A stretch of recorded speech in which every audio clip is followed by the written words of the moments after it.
Welcome to the Crow's Nest. My name is Brandon Kane, and I thought today we would do a little bit of end of game watch here of the Mariners, who find themselves here up 3-0 against the Royals here in the bottom of the sixth. Mr. Canzone just made himself a tremendous play out in the outfield, diving to keep things under wraps here as Castillo is winding himself another absolute gem in this game. He has a shutout going through 6 innings, which is fantastic to see on a day where the offense has been not great, but as always kind of relying on the home run ball, which Julio just put one out. So that has actually worked pretty well in their favor here so far, I would say.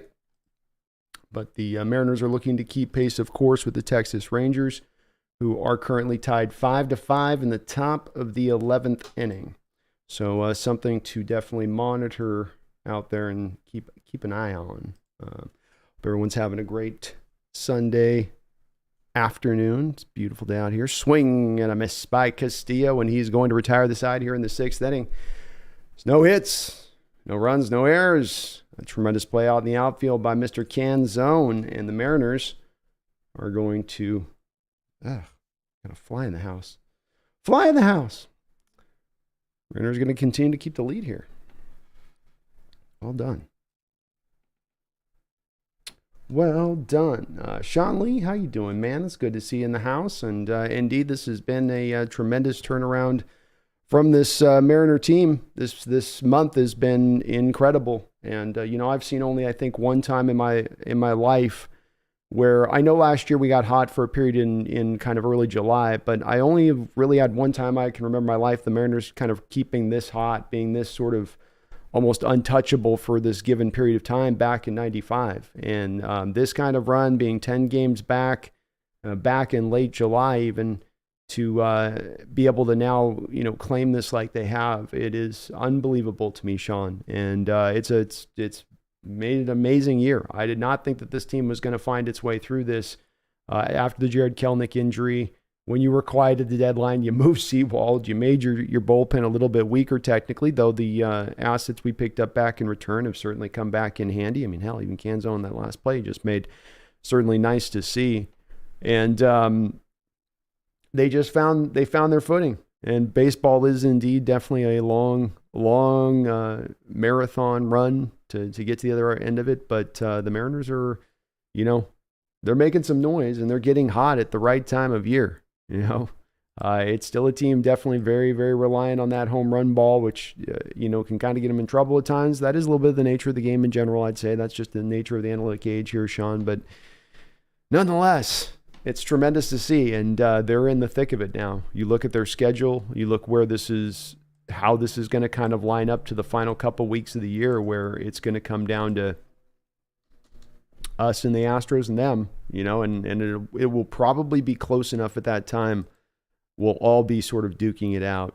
Cal Raleigh up to the plate, meaning like no one's going to get in that last series, Sean, and be just, no, we're far ahead, we're good. We can kind of put in cruise control this series. That will determine it at that point. Raleigh is in a 1-1 count here. He is 0 for 2 in this game with a strikeout. Mariners with 4 hits here through 5 innings. Swing and a miss. Raleigh gave that one a good little... He gets up smiling. He ended up on his knee. Swung so hard at that one. He says something to the umpire. A little embarrassing on that one. And hey, what are you going to do? 1-2 here. Raleigh fights this pitch off. Knocks it down the line, foul. Got the Mariners on at 6:42, by the way. So if you're watching this on replay or whatnot, I do believe I'll be going live tomorrow back here on the Crow's Nest. We'll do probably do another live stream tomorrow for that game. Holy moly. Mr. Marsh there on the hill just had himself a Wild Thing moment, just a bit outside. He was trying to, that one must have slipped. John says September is going to be fun with football starting and the Mariners in the pennant race. Yeah, it's going to be pretty action-packed, that's for sure. Tell you what, I'm going to be running 24/7 here at this rate, probably too.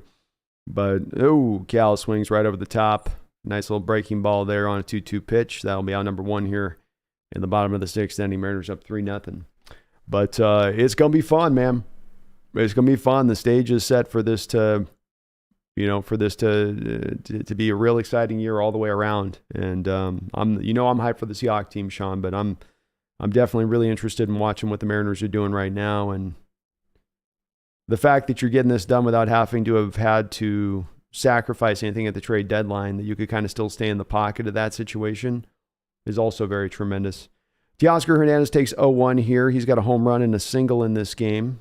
Hit a dead center shot home run here earlier. That was just beautiful swing. He's been definitely heating up here, getting back into those norms. Swing and a miss, 1-2. Talked about it with these guys last time we were doing the live stream with this on the team, kind of keeping things to potentially turn around and find some guys hit to your norms, hit to your career averages a little bit, all the way down the line a little bit, and this offense will be a lot more successful. And certainly this has been a big part of this on the back of Julio just being unconscionable, like you can't get him out at times here. Swing and a miss on a fastball. Teoscar was expecting a breaking ball there, and he's a little late through the fastball. That will be out number 2. Guessing breaking ball there. Voodoo Magic, Texas, about to get walked off. We got 5-5 on my read, the register on my top thing. It's probably a little slow to update. But that's the one to monitor. I sure would like to, Voodoo, have a little bit of breathing room going into those final series, Not that it's not exciting that we should go take it and we should just earn it, Like, I don't want to think like, well, just give us the freebie pass for it, but it would be kind of nice to go into that series with a little bit of room. And Ty France tomahawks this pitch out into left field for a base hit. Mariners are so well structured, though, with this run that they get to have now, and then on the back of this run for this offseason and what's going to come, because this late run means the attendance numbers will stay through the roof through the end of the season. Maybe some playoff baseball attendance on top of it. That means theoretically they can open the purse strings a little bit more. I know you guys are all looking over there at Ohtani, and I wonder if you guys are the same way I was. Is your first thought is that this is going to make this easier to go get Ohtani? Because we don't really need him for the pitching part of what he does. And as amazing as it is for him to be this dual guy to do it, there is a part of me as he's going to get older that makes me wonder if, I think somebody else raised this as a possibility out there. I think it's a smart, which is that you move him more you have him more as a bullpen guy. Bring him in as a closer or bring him in as a middle relief guy at a time when you need, rather than having him have to have all that usage on the arm and then go play the field and then go hit. It does for a guy that's going to get to be an aging player. You feel like that's going to wear that guy down just a little bit. But whatever, Mariners just well set up, well structured right now. Voodoo says, man, I was all about letting T.O. go in the offseason, but now I'm reconsidering re-signing him. I don't think it's the worst of a backup option, Voodoo, if you're thinking about, if you try for a Shohei and you go, okay, there is no Shohei, and you're looking for maybe the backup option, you could look to him. I would be a little nervous with it myself because, I don't know, he's not as good in the outfield. And so he does give you kind of early on, he looked pretty good. He's got a pretty good arm, but, he's got really no coverage area out there. And you really do kind of need that in right field in this stadium a bit. But, he ends up finishing this season and hitting, where's he at right now? Like 260. He goes out again, 275, hits nearly 30 home runs, considering what you've had out there in recent years, the Mitch Hanigers of the world. That far surpasses that. I guess we got to kind of know what the cost would be on that one. What gets factored in as far as his age goes with it? Is that given any kind of consideration? Yeah, we got the top of the 12th now. Texans and Minnesota are 5-5. It is showing yeah. See what happens. Sean Lee says, I like the freebie pass, laughing out loud. I'm pro freebie. I know there's the whole machismo thing where you're supposed to be like, no, I don't. I want to play them. I want to play them for the division. I want all of their guys healthy. You know, like, that'd be cool. I'm good with that too. But if it happens to be that we go in the final game, that's that final couple series, and we're up by 4 games going into it, ball went here to Canzone. I'm not gonna cry about that either. I'm not gonna cry about the freebie. Canzone 0 for 2 in this game. Hitting 7th in the order. Swing and a miss there. Kronos, the M's hot streak doesn't fix the front office's bad process at the trade deadline. Yeah, I mean, and indeed, if this team does come up short, I mean, that does become, I think, a little bit on brighter display, Kronos, for people where they go, yeah, well, what happened if you had to move Seawall? You know, what happened if you had gone out and made more of the aggressive trade? It's very hard to predict a red hot finish like this to go be aggressive. And Canzone hits this down the line for a double. Ty France peeling around third. It's taking him about an hour and a half to pull this ball out of the corner. France took so long. He's thrown out at home plate. Oh my God, he was so slow on that. I know, Kitty. Okay, we'll do this. France took so long. They showed a shot of France and the guy was still peeling the ball out of the corner. And his little legs couldn't take him around those bags fast enough.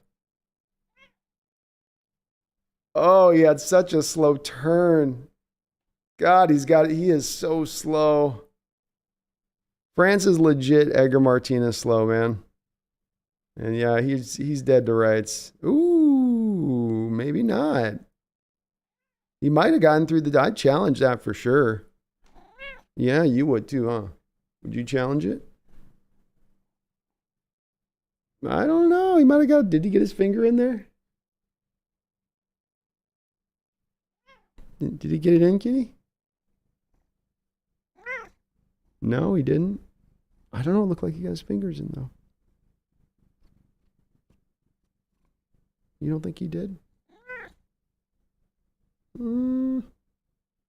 I think he got it. I don't think he touched him. And Voodoo Ty needs to be upgraded. That's definitely in need at this point. Ty's stick has been pretty unimpressive to me. I mean, he just doesn't give you a whole hell of a lot. He's a pretty good first baseman, but the lack of wheels are, whoo. And the play is gonna stand. Probably not enough evidence there to quite overturn it. It was really almost had to get in at a microscopic level to see if his hand snuck in there.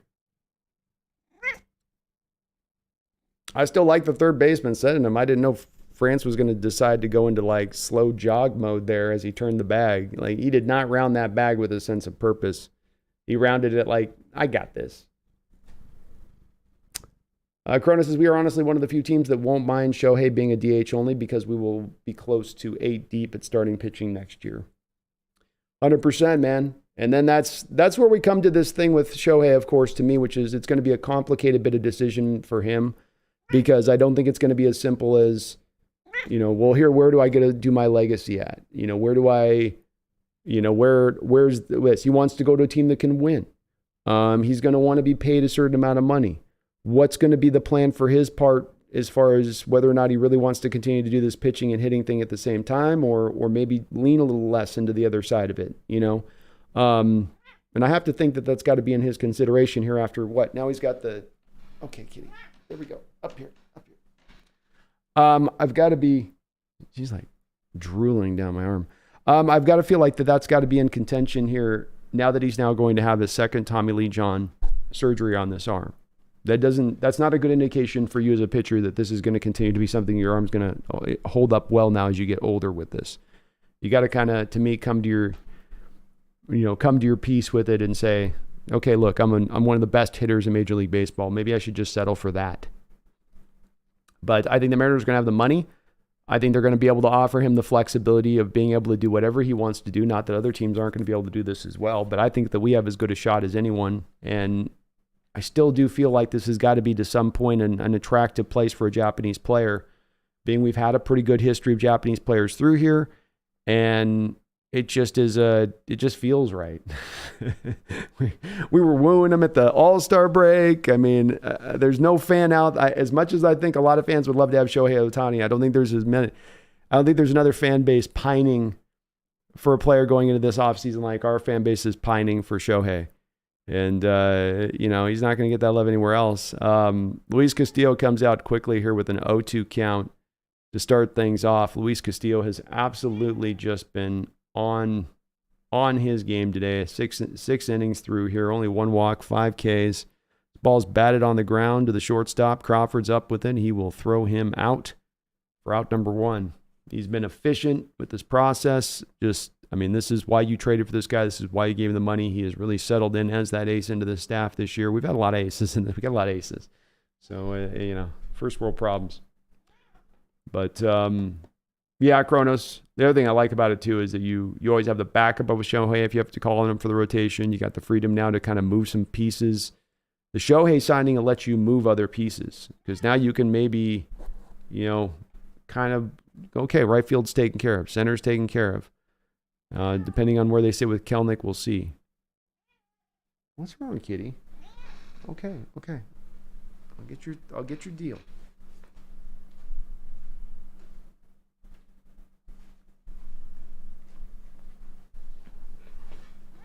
Yeah, I know. Cat letting me hear it because I don't have the tree up. She needs her camera time. All right. 1 and 2 here, the MJ Melendez. Luis Castillo just feels like he's been ahead of counts all day long today. Fastball's been explosive as ever. Pinpoint in his location. Hitting the corners. High, low. Gets a swing there for strike 3. Just a meager swing through the zone. He's gotten so many check swings today of guys where the ball's 5-6 inches off the plate and they just can't judge. They can't judge whether it's a strike or not. He's just been awesome. Sean says to make a playoff run, I'm a bit nervous about who our shutdown closer is going to be now. Don't feel confident with the 1-run leads. Yeah, it's going to be a bit of a carnival ride when it comes to closing games out, and that is the downside here of the Seawall deal and making it like they did, and that you feel more comfortable with him being called upon to do that. This ball's hit up into the air here, skied high, Crawford underneath it, and that will be out number 3 here in the top of the 7th. No runs, no hits. Castillo is cruising, sailing along. Feet kicked back, and he's rolling. Only 1 hit in this game for the Royals. I think it's a valid concern, Sean. And we're already a little nervous at the end of games when it comes down to it. We're going to be real nervous. Real nervous now. Booty says, man, did we get a Pete Alonso type? Yeah, I think I'd be good with a Pete Alonso. Let's take a little. What is Pete at?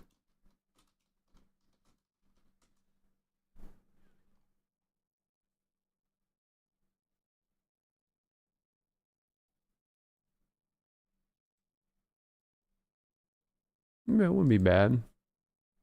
I mean, he's kind of a right. The only thing with Pete. He gets on base, which I do like that a lot about him, but that average is down to 223 this year.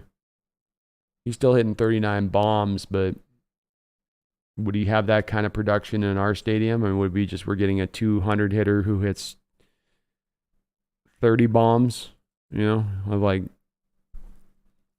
I'd love to get a lefty with some power who could pick it. Or get a guy like an Olerud type. Obviously, a little more speed would be nice. But if the guy's hitting over 300, then I'm not going to be as worried about the speed. You're hitting 260, you better bring some speed. But either a lefty with some power who draws walks and can field the position well, or another guy who can field the position well who's just a spray hitter, gets on base, makes contact. One of those. D-Nugget says, Pumpkin wants some 7th inning lovin'. Yeah, she always wants some lovin'. She's always wanting lovin'. Mr. Isaac, how you doing? It's good to see you. William says, I hope Kelnick can get hot like everyone else on the team when he comes back. Me too, man. Me too. It's going to be a bit of a, there's a little bit of a tough decision that Scott has to make here. And I mean, maybe it's not that hard. Marlowe's not played, amazingly. 247. He does do a good job of drawing his share of walks and getting on base. Canzone hasn't exactly lit the world on fire. So, I mean, you're choosing between those guys out there and left. Maybe it's a little easier to go to Kelnick. But the one concern I have with bringing Kelnick into this lineup is you inject another 2 to 3 strikeouts a game into the lineup. And if he's hot and he's rolling, he's hitting 270, 280, that's great. If he's hitting 220 and bringing that in there, going into the playoffs, that's where that's a little bit rough. But I'm supposed that's just Service has got to make his peace with it and go with it. Mr. Isaac Pumpkin's a national treasure. Protect her like us. She is a national treasure. She is indeed. If I was Shohei's IT, come here for less money, stop full-time pitching, win the whole thing with us, go down a legend, Ichiro 2.0. I mean, it's probably me speaking from Homer standing. I got to admit this because I'm not going to look at it from the perspective of him going to LA. But this fan base in Seattle is invigorated in a way that is unique to baseball and has remained so now for the last couple of years. As the team's now played pretty good overall, but they've been there for this team. They've been there through this rebuild. They put in the hard times, the hard work. This isn't a fair weather fan base. It's a beautiful place to come play baseball. You're closest to your home country that you're going to want to visit. You have a Mariner team with an absolutely the best young rotation in all of baseball that is realizing that potential right now. Austin Cox now up on the hill here for the Royals. Cade Marlowe batting eighth in the order. He's got a couple strikeouts here on the day and quickly found himself 0-2 in a hole. Lefty on lefty matchup here, 1-2. You've got a Mariner team with this rotation that's unbelievable. First off, then you look and go, okay, well, how are they looking with their hitters? Well, Julio, maybe the best young player in baseball on the rise here, and that's a strike 3 on a breaking ball there. Marlowe with his third strikeout of the day. Tough. You've got Julio here. You've got Cal Raleigh here. J.P. Crawford has certainly shown that, he's still able to play good baseball, and he's not going away anytime soon, it would seem. Kelnick is here and still under the club control for a couple of years minimum, unless they do look to move a trade to help out the hitting that much more. I know Kelnick's not like a known factor necessarily as being, we know he's going to be but I think he at least showed the promise early in this season that he can tap into being that player, which there was the uncertainty of that at the beginning of the year that he could even become that or get to that point. You got Suarez still here at that. Also, then I would be guessing. I don't know. I think it would look attractive to him as far as that goes. They've got the money to spend, that they would give him whatever he wants from that. He can come here and win multiple series, not just one, but multiple. And maybe he could look and say he could do the same with a couple other teams in Major League Baseball for sure. But we're just heading into that sort of bright spotlight. Most of those other teams are kind of in the midst of it, and you can fall out of that really quickly, as we've seen. This ball batted by Rojas out to left field. Left fielder's having a hard time tracking it. Whoa, just gets under it here at the last second. Makes the catch for out number 2.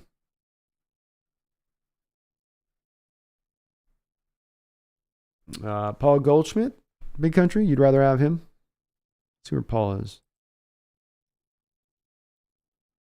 He's definitely getting up, and like you say, he's getting up there in age.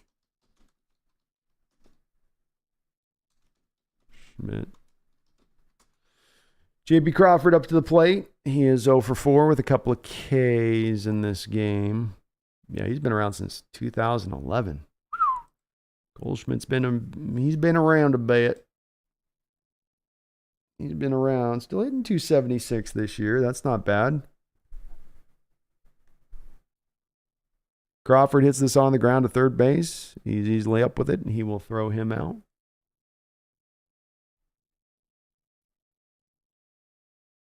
His home run power is definitely dipping. But, I mean, hell, last year at 317. The year before that, still 294, 304. Insane on-base percentage. I mean, but yeah, he's 35. It's hard to take that risk, isn't it? At that age. But that's a little bit more on the line. If I'll get the righty with power, I want him to at least be drawing walks. Voodoo says J-Rod bumped his batting average by 40 points in like 3 weeks. That's insane. It is insane, Voodoo, especially in late August to do that. When you have so many at-bats that get compiled into that stat, it makes it harder to go kind of up or down at times, and so that is as hot as I've seen a Mariner hitter in my life. I've never seen a guy that on point, just literally every time they're coming up as a base hit, they're getting on base every single time. And as I say with him, I don't know where that guy's upside really is. I don't know where it lands up at, Sean. We can say, well, we think he'll be a top end. He'll be a 300 hitter who will hit 40 home runs a year. Maybe he goes beyond that. Maybe he does get into the junior category of production. I think it's relatively possible. The only tough part for him is just that stadium being as big as it is. That'll always knock him down probably about 5 to 10 home runs a year.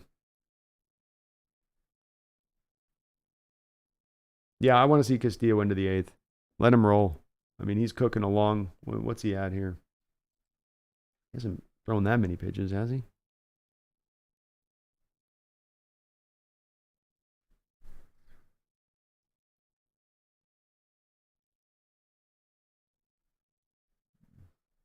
I'm not showing the pitch number on this for some reason. They stopped showing that. Well, it can't be that many. He's only got 1 walk. And he's only given up 1 hit. He's got to be well under 100 pitches.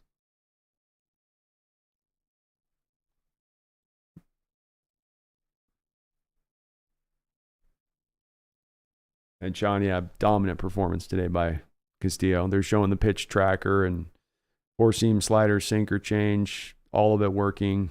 Looks like they are going to take him out after 95 pitches here in this one. 7 innings of work, 6 strikeouts, 1 walk, 1 hit. It's got that ERA down to almost a sub-3 status now.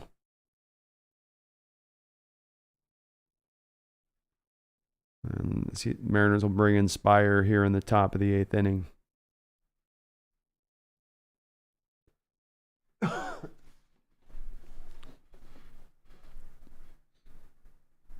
Starter's been doing pretty good about getting into the outside of like the Woo or the Hancock situation we had a week and a half, 2 weeks ago. Been doing a pretty good job about getting deep in the bullpen, not taxing them too much. 1-1 pitch, batted on the ground here, base hit. This is why we wanted to bring Castillo out for the 8th. Get lefty-lefty matchup. No services out there, probably shaking his head out there in the dugout. I blame the bird tattoos on the forearm. Can I just say that's where I'm going to blame that? Grotto says, well, Julio did make history with 17 hits in 4 games. Just insane. And he was peppering those hits all over the park. That's why it's that, what is that guy's top end? Was he tapping into something that he can eventually get back into as far as a flow state goes? If he did in that way once. This ball's batted backwards, 1-1. I'm not putting any cap on that man's upside. Trent Saibot says, what the heck, Brando? I didn't know you had an M's channel. For sure, Trent. For sure, man. I got to keep it lively in the offseason, man. This ball's hit up into the air high, deep, far, and that ball will be gone. Greg Spire comes in after Castillo weaves himself an absolute gem, and quickly gives up a base hit and a home run out into right field. to Nelson Velasquez. Nobody out here in the 8th inning. This ball game just took on a very, very serious change. This is where we were talking, somebody said in the chat, I said it as well, stay with the starter. Stay with the starter.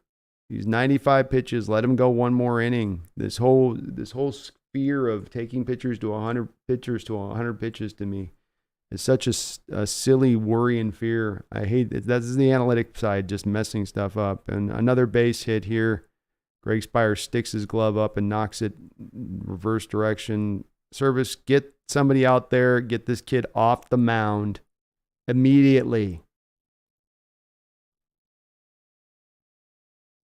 It was maybe going to get gotten by Rojas. It was another hard hit ball here. He's getting his pitches up in the zone.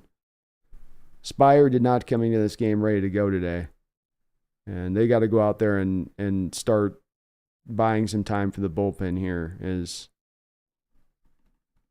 I can't think that Service was just like, we're just going to rock. There we go. Thank you. Okay. Get their pitches low in the zone. You're elevating everything right now, which means you're trying to overthrow it.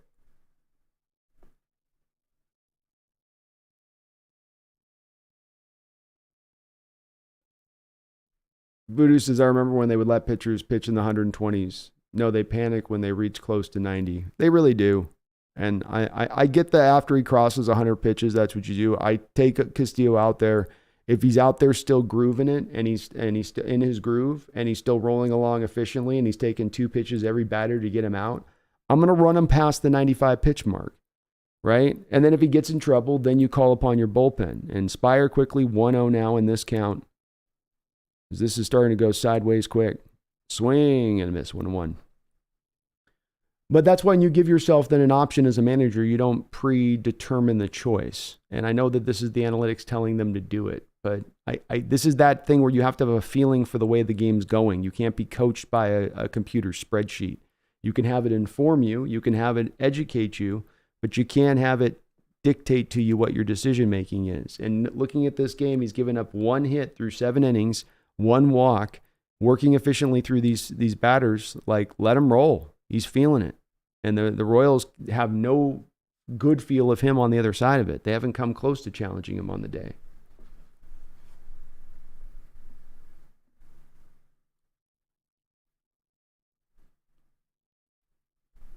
One count here. Runner gets his lead on in first. The Royals have a pinch runner on. This ball's hit hard. Castillo up with it. Almost gets the double play. Not Castillo, but Suarez. Sorry, I couldn't even remember his name at that moment. Suarez did a good job of on the hot corner reacting quickly. That ball batted on the ground. Already made 1 great play in this game. Yeah, great backhand by Suarez. That ball was trouble. And right now, Service has got to get Greg out of the game here ASAP. I don't know if the next reliever is going to be any better, but everything the Royals are hitting off of Greg is hard right now. And definitely he was safe at first. But yeah, Trent, we're going to do Marriage Channel. Eventually, Trent, we'll have a Sonics channel. When Sonics come back, I'll have one of those going as well. And then we'll be 360. 360.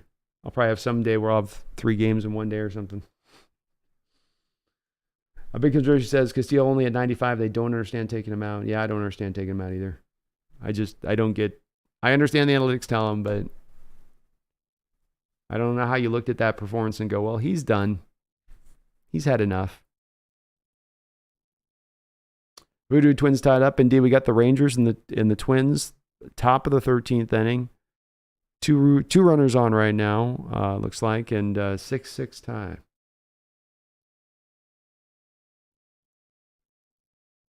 Luis's Jays is lost, so not too bad. Verlander won. So he's good. Verlander is good. He's tough. He is tough.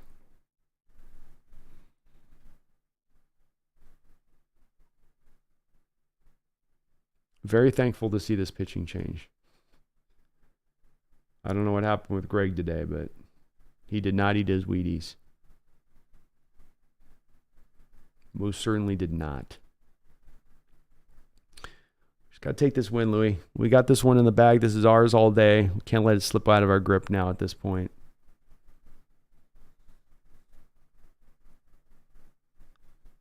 Yeah, Kronos, he just does not have it tonight. Greg's usually better than this, but you could just see his ball placement wasn't there.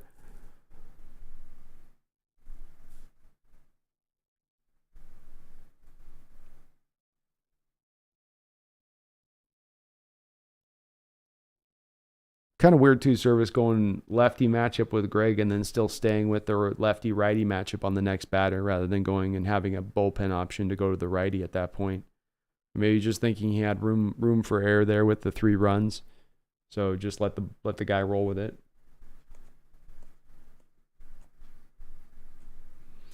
News and analysis with Arturo. Will you have a Sounders channel as well? That's a tough one for me, Arturo. It's a little bit like hockey for me. I was never really a big fan of soccer or of hockey, and so it would be really tough to create channels for that because I don't know the sports at all. Not even in like a minor way, but not even minimally, you know. And I don't know if I'm super interested in those sports either because part of the reason I don't know anything about them is they don't always engage me much, you know, in watching them. But maybe the folks will talk me into it yet. I know Megan's been working my ear hard for doing a Kraken channel. I don't know. Miguel Garcia up to the plate here for the Royals 1-0 count. Nice sweeping slider there. 1-1. Royals back to the top of the lineup here. Mariners playing Garcia straight away.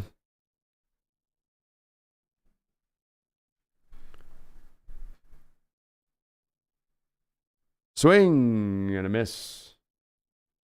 Strike 2, 1-2. Yeah, Topa's looking a lot better. I'm liking the look of Topa considerably more. Runner gets his lead from first. Mariners up 3-2, top of the 8th inning. 1 man out. Strike 3, pinpoint placement by Topa. He licked the black off the plate for strike 3. Right there. Perfect. I mean, that is just a thing of beauty. Yeah, ring him up, Blue. Ring him up. 2 men out. Top of the 8th inning now. We got the 3-hole hitter here for the Royals. Nice, another nice little sweeping slider. Topa's got that working well early on. Louis Verlander's the best pitcher in the American League. He might be. I don't know. Castillo might have something to say on that too. But Verlander's tough. It's amazing he's still as good as he is, as old as he is. This ball batted on the ground up the middle for a base hit. Runner's going to wind around second and get himself over to third base here. Royals finding some life in this inning, and we've got trouble. This will bring up their 4-hole hitter, Melendez. Nice piece of hitting there by Bobby Witt Jr. Shows you why he's such a highly rated prospect throughout this series in a couple of different ways. But just gets some good bat, draws his hands in, gets the bat on the ball, and makes solid contact. Wasn't a bad pitch by Topa. Louis says, I mean like overall, not just this year. Oh yeah, undoubtedly. And he's had an insane run, Louis. Just an insane run. Got to give him the props on that.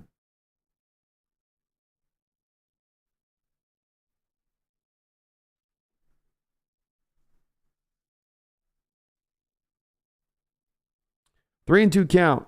Salvador, or 3-2 game. Sorry, not 3-2 count. Salvador Perez steps up to the plate. He's 0 for 3 in this game. Got a righty-righty matchup here with Topa on the hill. Perez hitting .249 with 19 jacks on the year. Runner's going to take second base. Witt will get there without a throw. The Royals will have 2 runners in scoring position and will likely get Witt with his good wheels will likely score from second. Mariners not even attempting to cover there on the bag. 0-1. Swung out and dug out by Perez on a ball that was probably a ball, and he's quickly in an 0-2 count. All right, come back. Waste another one here, Topa. He just showed you he's going to swing out the zone. Perez striking out at a 23% rate this year. 22.7 is the major league average, so he's right along in line with that. Give him another one of those big benders. Oh, he came back fastball. Topa fooled me. Batted foul, 0-2.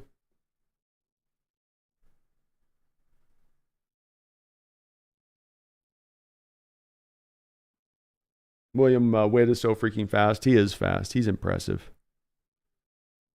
He stood out a couple times in this series. You get it why he was such a good, highly rated prospect. 0-2, bitch.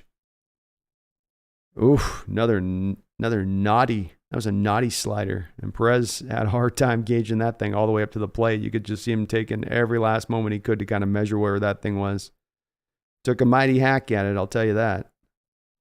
He's got kind of a short stick, doesn't he? He's either a really big man that makes the bat look small, but I think it looks like a little toothpick in his hands up there. 0-2 pitch. Topa dials it up to 98 miles an hour outside the zone, and Perez able to get a little bit of the bat on the ball. I like Topa's approach here, though.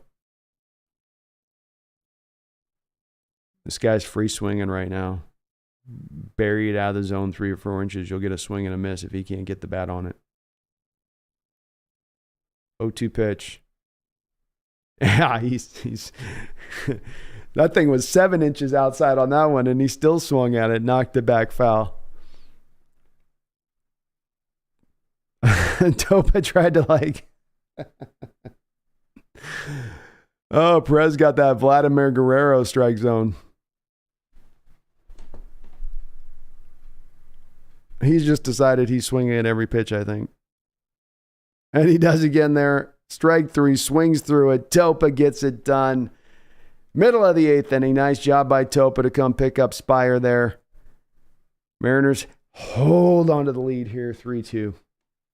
A news and our analysis with Arturo. I might do a Sounders channel. My buddy Jackson Reagan plays center back for them. Or maybe I will do La Liga, an MLS channel, because my cousin Alejandro Bernardo plays for the Athletic Club Balboa. There's some mouthful names in there on that one there, Arturo.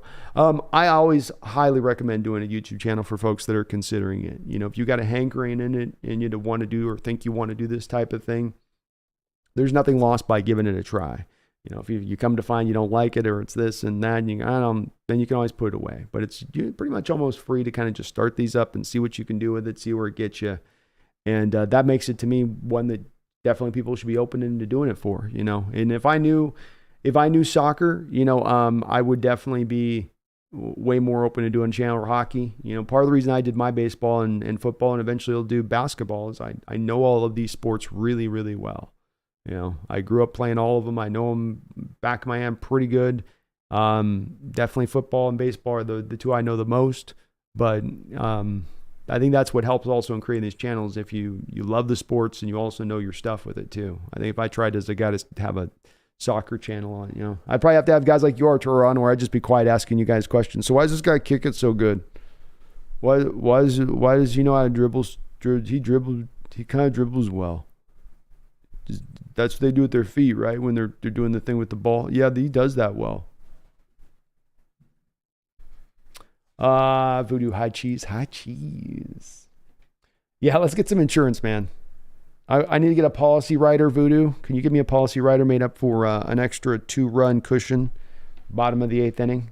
I need that put into the contract, please, here. We could use a little bit of that. Louis, this is the only team with no World Series appearances, but they got hot like Nationals, Braves, and Phillies, who all made the finals. Some great comparisons there for recent history of some teams that have gotten hot late in the year, and then not only got hot to get into the playoffs, but were able to take that hot heat and turn it into a blue flame of a World Series run. I love it, man. Great reference on that, and that certainly seems to be a potential pathway they could end up walking here. Julio swings on the first pitch, 0-1 here. McMillan on the hill here for the Royals. Julio swung right through here, 2 breaking balls off the rip. Jo says, why aren't they scoring more? We need more runs. I need more runs, Jo. What in the name of God, man, is going on? Julio digs in here, 0-2 now. Julio sent a home run earlier in this game to help give the Mariners the 3-run lead. 2 for 3. Oof. Gnarly pitch there by McMillan. Julio was saying, I've waved through 2 of those breaking pitches already in this bat. I'm not doing it the 3rd time. And McMillan buried that slider on the back edge of the strike zone there, just on the outer edge of the plate. Can't blame Julio for not swinging there after, not able to do much with either of the first 2. And if I'm at Eugenio here, it's dead red slider and see if he hangs one. Yeah, he threw him another slider there. McMillan's just going to pump those in. They really have a sweep to him, a bottom. It's almost a slider with a little bit of low tilt to it at the end of it. And the hitter wants to swing over the top naturally with that because he's reading the break, but he's reading the break as a side to side, not as a side to side with some lean down. It makes it hard to hit these guys because you have to build into your stroke. 2-1 here. Nice job by Eugenio being patient at the plate in this at bat. You have to build into your stroke, essentially tricking your own mind of where to swing it. Your mind won't tell you to swing it here, and you got to go down here with it. 2-1. Fastball right down the middle. Eugenio was doing what I was thinking, which is looking slider there. That's why he didn't swing it that down the middle of the pitch. He's trying to time this slider up, like I'm saying, where it's so gnarly that you got to kind of wind your whole self up to get on top of it. Yeah, swung over the top, strike 3 on that one. It's a tough pitch to hit. I mean, he's gotten 3 swings in this inning over the top on that pitch alone. Jo says, why aren't they scoring more? I was talking about you doing a soccer game. Yeah, I'd be pretty angry. I'd probably get pretty frustrated with that. I'd be like, nothing is happening. Nothing is happening. Cal Raleigh up to the plate. He's had a tough day at the dish. 0 for 3, 2 strikeouts. Takes a first pitch slider strike on the outside part of the plate.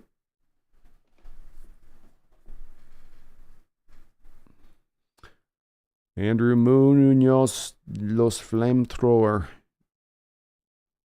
High and away. Ooh, boy. McMillan got that one up to 99. 1-1.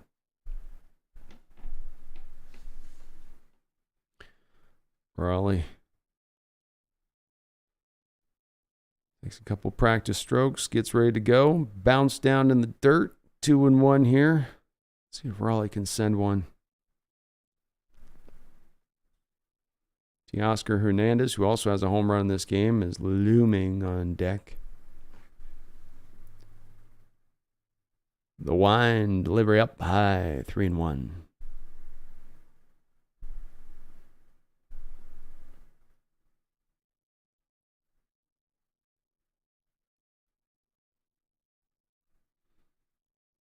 Raleigh set, 3-1 pitch. Hit foul, 3-2. Louis says, I grew up with the Marlins, and we got hot like this for World Series going from wild card. This is a very good, but the Heat, my team. This is very good, but they hate my team. The last part's a little unclear on that, Louis. You might have to restructure that last sentence on that. I'm not sure what you meant there. But Marlins are another good example, man. And baseball is one that is a sport. A lot of sports can do this to you, but, in football, after 4 weeks, you kind of are what you are. And in baseball, you could say after 9 weeks, after 12 weeks, we don't know if we are what we are. And it is more rare, I think, as a sport like that. I think basketball is the same way. After probably 15 games, you kind of know what you are as a team. But baseball is one where the marathon nature to it kind of factors in. The guys getting hot at different times and starting slow and suddenly just becoming, on fire like Julio was, and you're a young guy with young legs and you can still sustain through the whole course of the season. 3-2 here to Raleigh. He's fighting hard this at bat.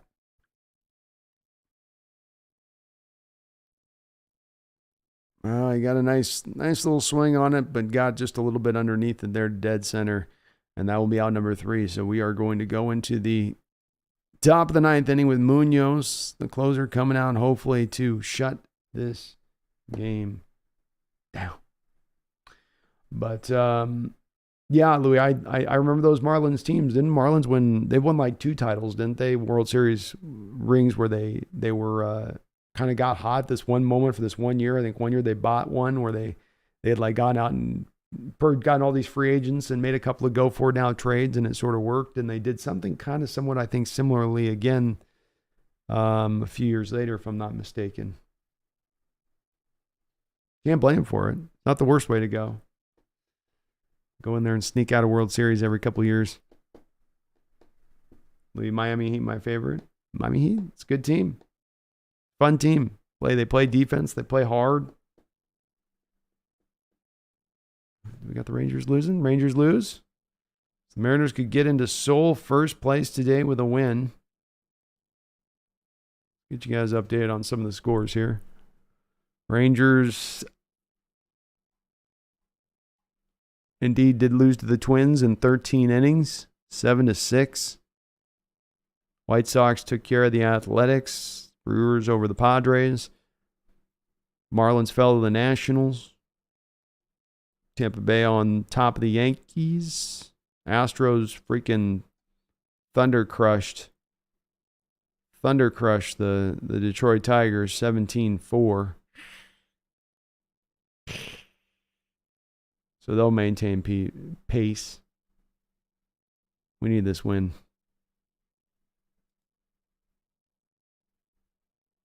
So you have the Astros now 0.5 games out of first place as it stands here. Mariners could be in the sole first place. Here we go.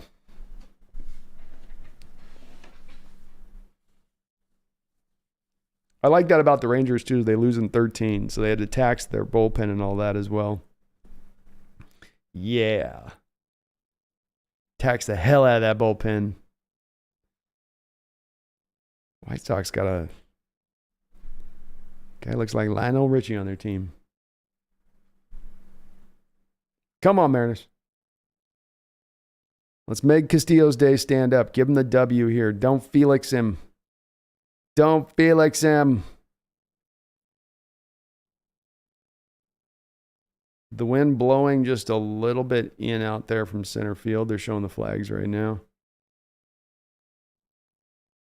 Ball 1 here from Munoz. Claus, this is, I swear to God, if Munoz blows this. Yeah, come on, please, Andres. Please. Strike. You got a benefit of a call on that one. That looked outside. Hitter didn't like it. 1-1. Munoz, 38 games, 2.7 ERA. Strike. Swung through that fastball. 1-2. Come on, Moon. Come on, Munoz.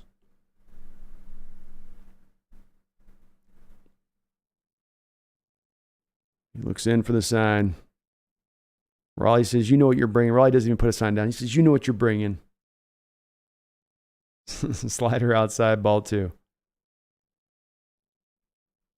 Munoz has always got to make us breathe a little bit, doesn't he?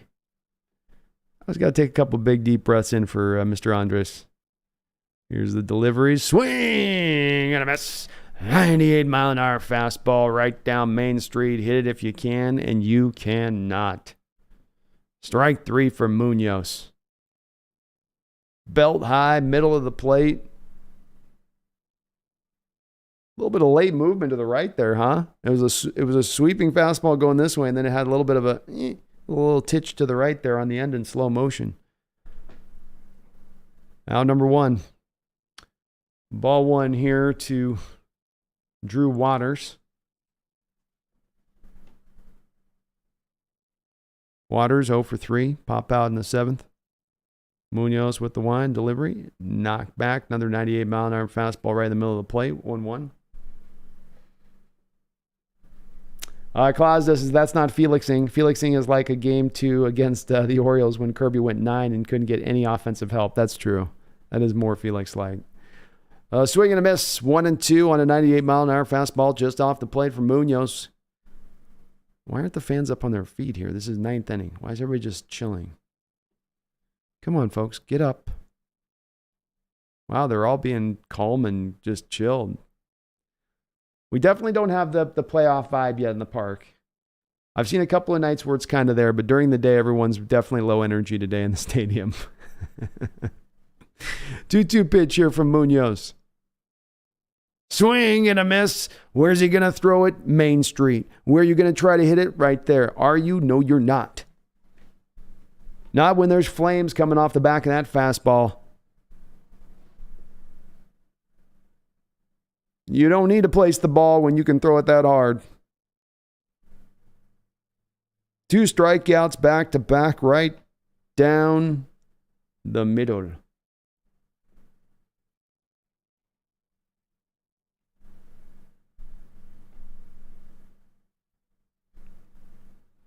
Oh, 1 here to Michael Massey. Very quickly. He is 1 for 3 with a single in the 8th. Munoz working fast. Again, he's getting some calls here this inning. That pitch looked a couple inches off the plate. Cal Raleigh turns back. The umpire says, thanks for the call, Blue. Blue says, hey, I just want to get out of here. It's hot. Massey hitting .225 with 10 home runs and 43 RBIs on the year. 0-2. Now they get up on their feet. Man dancing back there. Ball hit up into the air, foul on a 100-mile-an-hour fastball from Munoz. You think he's torqued up? I think he is. I think he is. He's going to dial it up here. 0-2. The pitch. Strike 3. Munoz comes back with a slider. You knew the hitter was thinking fastball. That's all he's throwing here. Comes back with a slider, and for the one time in this inning, puts some ball placement into play as he sets that ball right on the outside part of the plate, sweeping right onto the edge of the plate there at the end. And the Mariners are going to come away with the victory. They're going to now be alone in first place in a year that seemed destined to be middle of the road. You couldn't be neither good nor bad, neither hot nor cold. But this fan base did not spit the lukewarm from their mouth. Instead, they said, no, we will remain with you. We will ride with you. The stadium has remained with the fans in there throughout this year, showing their support for this team, loving, obviously, what they're seeing from this team today. And you got it on the back of home runs again. And it is the model that is in place. That is the model that is in place. And that is one that you're going to pitch really well. Your bullpen's going to play pretty good. You're going to play stellar defense. And then you're going to rely on the home run ball. That is the way this team goes out and wins baseball games. It can be maddening at times when the home run ball isn't there. But we can't, after kind of watching this year and the way they do what they do, another game here today, Teoscar gets the solo shot early on, then Julio comes back and hits a 2-run shot later, and then that's all you got. But it works. They're making it work. And when you have this many home run hitters through the lineup like they do, who are capable of putting it out of the ballpark, then you can make that work on the field. Julio, again, 51st home run of the year, fastest to 50 home runs by the number of at-bats, of course, which has been astonishing. I think this kid is one that we do not know where his upside is going to land. It could be every bit to where Junior was, for instance, as far as a player goes at this point. I'm not going to put any limit on this kid. He was outstanding again today. The run that he had, that's been partially what's helped to propel this team up forward, especially is keeping the offense rolling as he was through that time period. Sensational. Hell, he was out for a couple games there, and they still kept the offense going when he was sitting out for a few games there resting up. So it's all good, man. Good vibes. Everything rolling well. Mariners are well situated now as we go into the rest of the season to go out here and maybe potentially, take this division, make some true noise here into the playoffs. As we look forward here on their current schedule, we will be back, by the way, tomorrow on Monday. I'm going to go ahead and stream. So we will be back Monday Just going through looking at where we're at here on this. So we've got Tampa Bay, let me get to the right team here. We got the A's tomorrow, 6:40. So I will be back here at 6:40 tomorrow. We got a winnable A's series here to keep ourselves out there, a winnable New York Mets series to keep ourselves out there. The Cincinnati's a little bit tougher, but we can definitely get into that. Then the schedule is going to get a little bit tougher there with Tampa Bay coming into play. But the next 9 games, Mariners can maybe create a little bit of space between them and the rest of this division. Having some room for error coming down to those final series of the year could be so very important. Of course, you're going to play the Rangers on the road for a 3-game series. Then you're at home against the Astros. And then you're at home against the Rangers to finish the season. So you finish the year with 7 straight home games. You finish the year with 10 straight games against AL West foes. That's where this is definitely going to be decided. Even if one team goes into that with a 2 to 3 game lead, anybody can overtake anyone basically at that point. So getting some room for error would be really, really nice.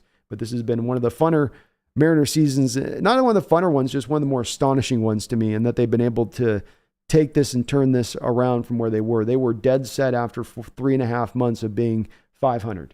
That's where they were, 2 steps forward, 2 steps back. And they found a way to get hot. The young guys took a step forward. Some of the guys started hitting closer to their career norms, and it all kind of slid and came together. And it's been fun to watch. Fun to watch. Buddha says, next up, the Powerhouse Athletics. That's right. Let's get this sweep. Let's take 3. Let's steal 3 games away. No doubt about it. Get on to the next. Get through these next 9 games. Let's go 9-0 these next 9 games. Let's just beat up on all these sad Sallies out here in Major League Baseball. Open up a good 4 or 5 game lead then as we start turning this over into September fully. Trent says it's recovery nights at the game. Nobody's boozed up enough to celebrate like crazy. Probably, Trent. Yeah, probably. Especially on a Sunday because it's Saturday night. It was last night. So to your point, everybody was last night getting it down, and now today they're just like, let's go ahead and watch the Mariner game and just let the sun hit us and try to dry out a little bit. Just make that happen. Klosna, so I think they've had back-to-back 8-game win streaks. That means they get 6 more wins before they are allowed the next loss. That's right. The math holds up, Klosna. I'm not a mathematician, but I think that the numbers do. I think the numbers do register in that fashion. So you're right. It seems appropriate at this point. Let's get the next 8-game streak going here. And these are winnable games coming up. A's aren't any good. These are definitely set up here to where you can go get this. A's and where's Cincy even at? A's and the Mets. Cincy's 68 and 63. They're a little tougher, but still winnable games all the way through there. Not the hardest schedule to finish this up.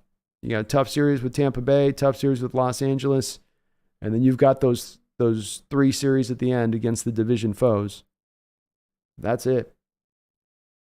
Definitely sets up pretty well.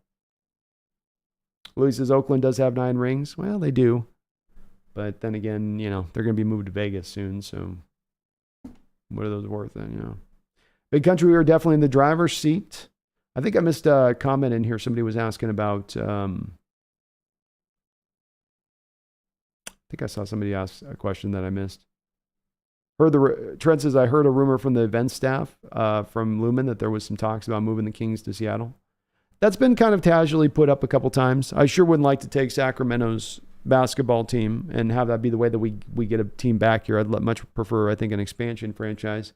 But I've heard there are those rumors that nothing's real certain in Sacramento.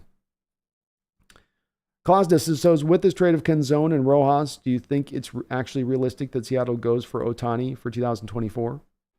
I do, Klosna. I don't think that either of those 2 guys that you got in the trade Rojas would be a second baseman, so we're talking about Canzone. I don't think Canzone's presence prevents you from going out there and making the move. I would really feel like, and I this is hard for me because I want it to happen, Klosna, but I also feel like I think it's something that should happen and be feasible for the Mariners to pull this off.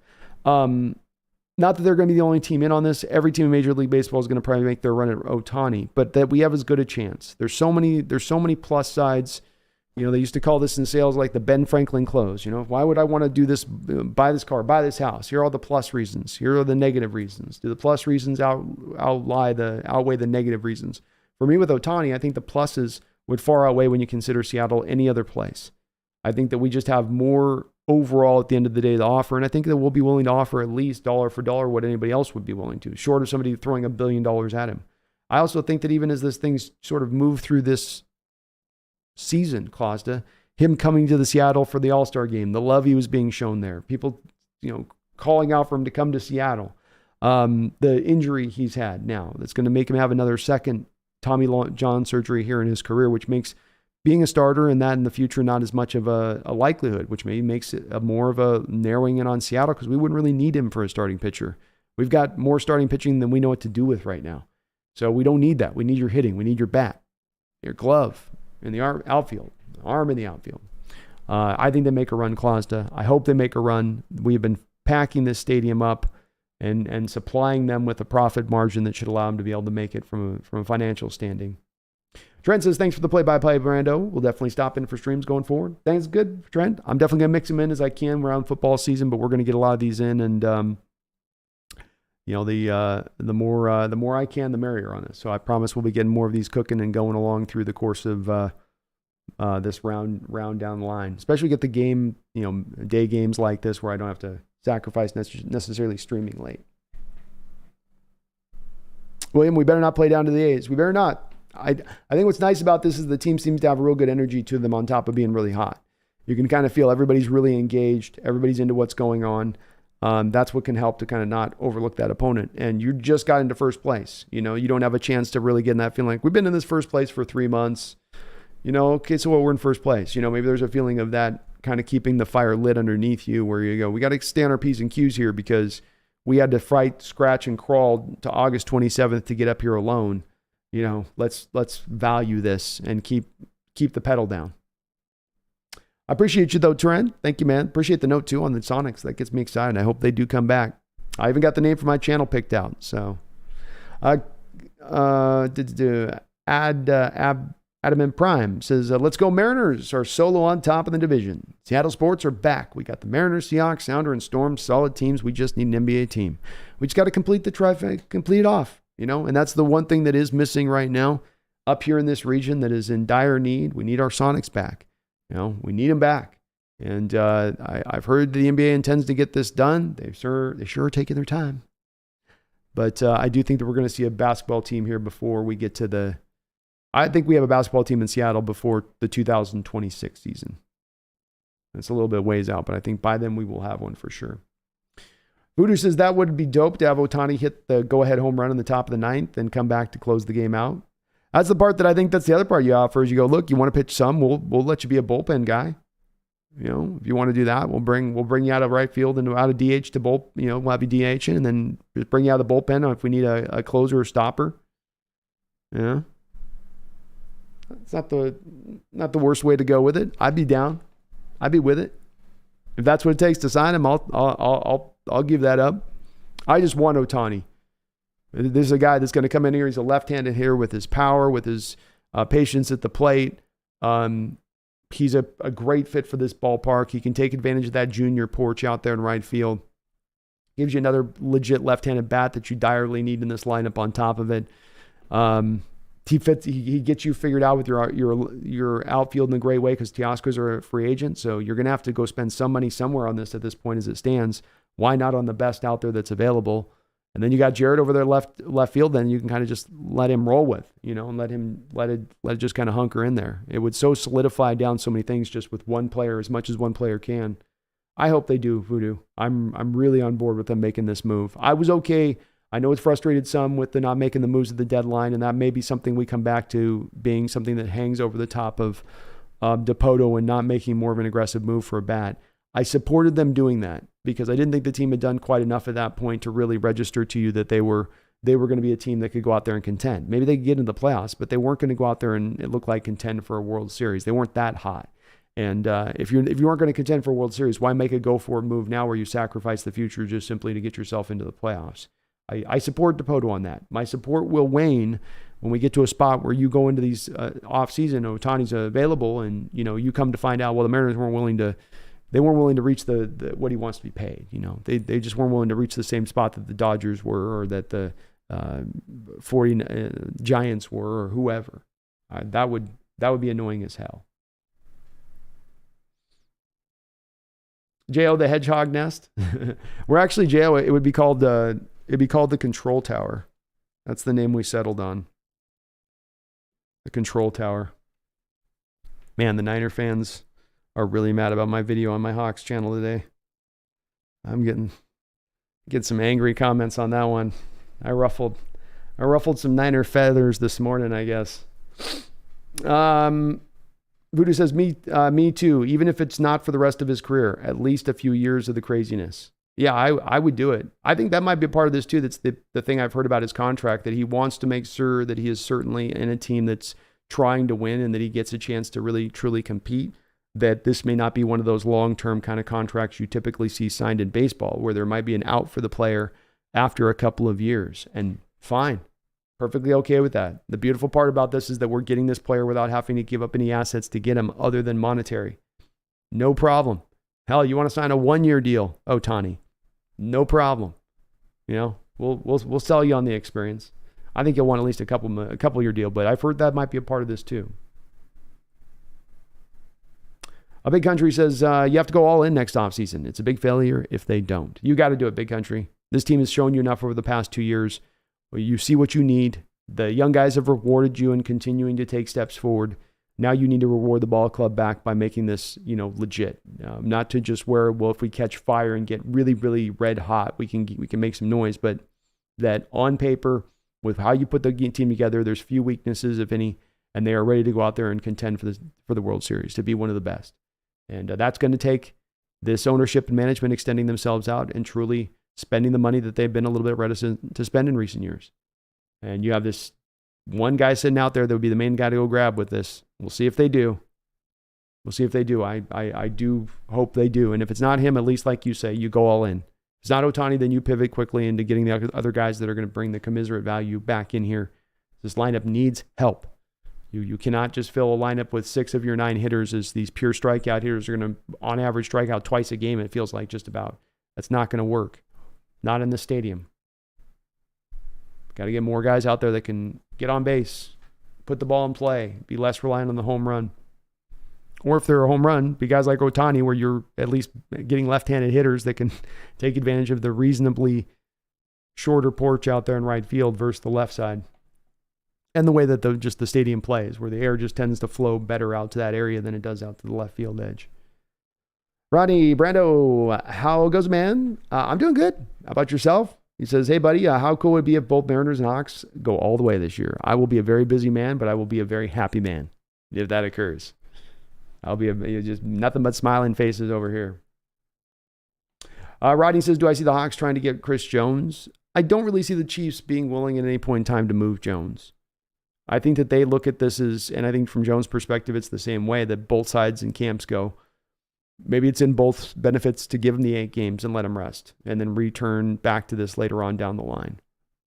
And Jones gets a chance to rest his body. He's out a little bit of money, but he's going to reclaim that when he signs his next contract. Chiefs let him go after this year, but they get another run of Jones still in his prime at the back of this year when they're going to most need him. As the Chiefs tend to be a team that starts out super hot. They're usually like 6-0, 5-0, 7-1. So if he's out those first 8 games, it's not as much of a blow to them. But I don't think they're going to be willing to trade him. If they were willing to trade him, would the Seahawks be willing to listen and get in on that? I think that John would definitely be making calls and in on it, seeing what the cost would be. But it would be a tangy kind of deal to get done because there's the draft compensation and there's the part that he wants to be paid up around $30 million. And so that does make everything a little bit more difficult to pull off. So the odds are long, but possible. And they would definitely be in on it. They would be listening to what it would take to get it done, which that's all you can kind of ask for. If the cost goes too far, then the cost is too far. But very low likelihood the Chiefs would be willing Rodney. I think they look at it like 1 more year with him here. We'll let him walk in free agency after the year. We'll get the last 9 games of the season with him in the house. Call it a day. Just like as if he had gotten a high ankle sprain and we're not getting him back to week 9. And remember, Rodney, they do save the money on that time because they're not on the hook for his portion of his contract for that point. That goes back in their pocket. I think it just makes sense for him. All right. Well, we're going to wrap it up on that note, you guys. I appreciate you checking out the stream today and watching. And I know it's a little bit of a short notice. We will be back tomorrow on Monday. We'll try to do another stream at 6:40, 6:10, something like that for the A's game. I'll check on everything. But we'll be back at that point. Do one more stream here this week, as then we got a week of full-on tilt football going on my end of this. Do please get subscribed if you're not already. Hit that like button. I do appreciate it on that side of it. And thank you for the great discussion, you guys out there. Mariners are in first place solely. It's ours. And the season is just about done. Let's not relinquish this. Let's stay hot, Mariners. Let's keep our eye on that ball. You have fought so hard to get to this spot. You've claimed it now over the top of these very strong teams in this division. Now hold on to it. Take it home. And let's go see if we can win this damn World Series, shall we? My name is Brandon. This is the Crow's Nest. Appreciate you guys watching. Be back tomorrow.